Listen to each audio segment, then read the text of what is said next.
Бұл өмірде мойындау деген үлкен құдіретті күш бар. Бұл кез келген адамның қолынан келе бермейді, тек өз-өзімен күресіп жеңген батыр адамдардың ғана қолынан келетін үлкен игі іс. Бір 50-ден асқан әпкеміз өз-өзімен күресіп, өзін жеңгендігін, өзін мойындағандығын айтып, былай хат жазып жіберіпті. Мен ата-енеммен 5-6 жыл бірге тұрдым. Күйеуім өте қызғаншақ, ешқайда шығармайтын, ешкіммен араластырмайтын, қолыма ақша бермейтін, менің керек жарағымның барлығын өзі алып келіп, жағдайымды жасап отыратын. Күйеуімнің осы қысып ұстайтын әрекетіне мен қатты ызаланып, ашуланып, бір күні атамның арақ ішетінін пайдаланып, атам мені ішпеуге зорламақшы болды деп алдап, өтірік жанжал шығарып, қалаға еншімізді алып кеттік, пәтер жалдап. Ол кезде 2 ұл, 1 қызымыз болатын. Қалаға келгеннен кейін тағы 1 ұлды, 1 қызды болды. Күйеуім ауылда жүрген кезде трактор айдап, табыс табатын, қолынан өнері келеді. Қалаға келгеннен кейін сол өнерін пайдаланып, евро ремонттармен айналысты. Табысы да өте жақсы болды. Бірақ сол табысының басым бөлігін өзінің әке-шешесіне беріп отыратынын білдім.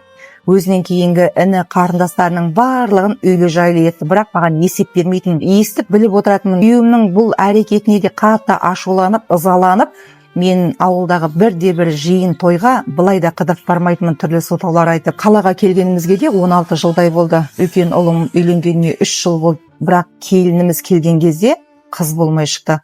Балам өзі жақсы көріп тұрғаннан кейін біз ешкімге ештеңе айта алмай келінімізді қалдырдық. Қазір 1 немереміз бар. Келінім, немереге сіз қараңыз, мен жұмыс жасайын дегеннен кейін мен келінімді жұмысқа шығарып, өзім немеремен үйде отырдым арасында. Келініміздің ең сорақысы бұрынғы араласқан жігітімен жұмысын сылтауратып жүріп, сол жігітпен кездесіп жүргенін білдік. Енді сол келініміздің проблемасымен енді не болады деп айналысып жүрген кезде 17 жастағы қызымның өзінің сөйлесіп жүрген жігітінен бұзылып қалған естім. Менің қазіргі таңда өзімнің де денсаулығым жоқ. Қалаға келгеннен кейін мен асханаға жұмысқа кірген болатынмын.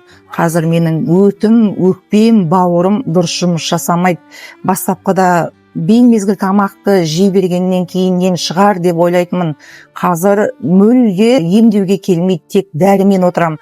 Күйеуім де қалаға келгеннен кейін жұмыс істеп жүріп, мен тек шаңның арасында жүремін, арақ ішпесем болмайды деп 100-200 грамм ұрттап ішіп жүріп, қазір араққа тәуелді болып қалды. Мен бастапқыда сіздің видеоларыңызды көріп жүріп 5-6 ай мен сізге мойынсынған жоқ. Неге бұл әйелдерді жамандай береді, неге бұл тек әйелдерді ғана айтады деп сіздің әр видеоңызға теріс бір қалдырып отыратынмын. Бірақ сіздің түрлі видеоларыңызды көру барысында өзім ойлана бастадым. 5-6 айдан кейін мен өзімді де, сізді де мойындадым. Мойындағанымның өзіне де қазір бір 5-6 айдан уақыт өткен шығар. Осы күнге дейін жазбай сізге бүгін өз-өзімді жеңіп, сізге хат жазып отырмын. Сіздің әр видеоңызда әр адамның жасаған жақсылығы да, жамандығы да тек өзіне айналып келеді деген сөзіңіз маған қатты удар болды. Енді балаларымның тағдырына алаңдаймын. Балаларым бақытты болса екен.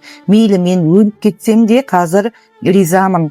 Тек балаларым бақытты болса екен деп жазып жіберіп жатыр. Алдағы уақытта осы жағдайды толығымен әңгіме етіп жазып, өздеріңізге сол толық нұсқасын ұсынатын боламын. Күтіңіздер.